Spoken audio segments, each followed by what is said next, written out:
ये कहानी है टुनटुनी की, जिसकी आज शादी थी।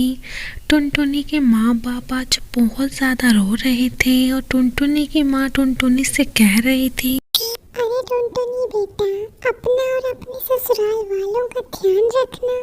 कभी भी ऐसा कोई काम मत करना जिससे हमारी नाक कट जाए और हमें शर्मिंदा होना पड़े। कालू कौवा कहता है, आप फिक्र मत कीजिए, मैं टुनटुनी का ध्यान रखूंगा। टुनटुनी विदा हो जाती है और अपने ससुराल चली जाती है।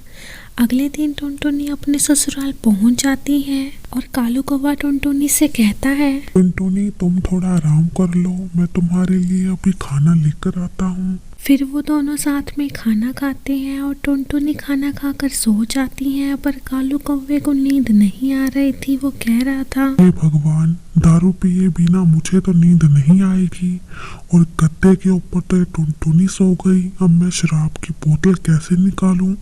लगता है आज मुझे शराब पिए बिना ही सोना पड़ेगा। चलो कल पीऊंगा।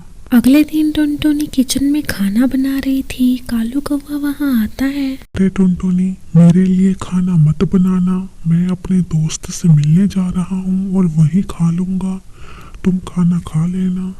ये कहकर कालू कौवा वहाँ से चला जाता है और टुनटुनी कहती है, अरे कालू जी, आप कहाँ जा रही हैं? कुछ तो बता दीजिए, मैं आपके बिना अकेले खाना कैसे खाऊंगी? टुनटुनी कालू को लेकर बहुत परेशान थी। उधर कालू कौवा अपने दोस्त बंटी के पास चला आता है। अरे कालू भैया, मैंने सुना शादी हो गई तुम्हारी। कल तो मजे में बहुत दारू पी होगी तुमने। कालू कौवा गुस्से में कहता है, अरे बंटी भैया, क्या बात कर रहे हो? मैंने कल एक घूंट भी शराब की नहीं पी। मेरी पत्नी टुनटुनी रात को गद्दे के ऊपर सो गई। गद्दे के नीचे मेरी शराब की बोतल थी, इस वजह से मैं एक घूंट शराब नहीं पी सका। चलो कल पार्टी करेंगे, दोनों मिलकर शराब पियेंगे। ये कहकर कालू कौवा अपने घर चला आता है और घर आकर शराब पीने लगता है। और टुनटुनी कहती है, अरे कालू जी, आप शराब भी पीते हो, लेकिन शादी से पहले आपके माँ पापा ने कहा था कि हमारा बेटा कोई नशा नहीं करता। इसका मतलब आप सबने झूठ बोला। अगले दिन टुनटुनी कालू कौवे को समझाती है, अरे कालू जी, शराब पीना हमारी सेहत के लिए बिल्कुल भी अच्छा नहीं होता। अब शराब मत पिया कीजिए, वरना मैं आपको एक दिन छोड़कर चली जाऊंगी, फिर आप अकेले रह जाओगे। कालू कौवा टुनटुनी की कोई बात नहीं सुनता और वहाँ से चला जाता है। हे भगवान, मैं कालू जी को कैसे समझाऊं कि शराब पीने से उनकी सेहत पर कितना असर पड़ेगा। हे भगवान, कालू जी की रक्षा करना।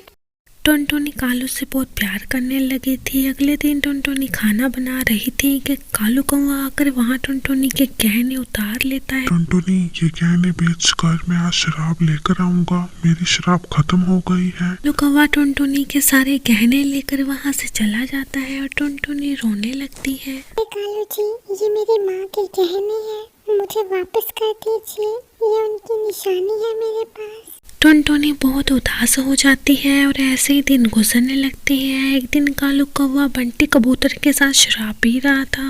कालू कौवा बहुत ज्यादा शराब पी लेता है, जिसकी वजह से वह बेहोश हो जाता है। अरे ओ कालू, ये कालू तो बेहोश हो गया। इस जंगल में जंगली जानवरों का खतरा बहुत ज्यादा है। मैं यहाँ नहीं रुक सकता, वरना इस कालू की वजह से मेरी भी जान चली जाएगी। मैं तो भागता हूँ यहाँ से, मुझे माफ करना कालू भैया। इतने में ही एक बिल्ली कालू कौवे पर हमला करने वाली थी कि टुनटुनी वहाँ आ जाती है और कालू कौवे को बचाकर अपने घर वापस ले आती है। कालू कौवे को अपनी गलती का एहसास होता है। हे टुनटुनी, मुझे माफ कर दो। अगर तुम सही वक्त पर नहीं आती तो वो बिल्ली मुझे कच्चा चबा जाती और वो मेरा दोस्त बंटी मुझे मुसीबत के वक्त अकेला छोड़कर भाग गया। आज से मैं कभी शराब नहीं पीऊंगा और बहुत अच्छे से रहूंगा। अब कालू कौवे ने शराब पीनी छोड़ दी थी और वो टुनटुनी के साथ हंसी खुशी प्यार से रहने लगा था। अगर आपको मेरी कहानी अच्छी लगी हो तो वीडियो को एक लाइक जरूर कीजिए।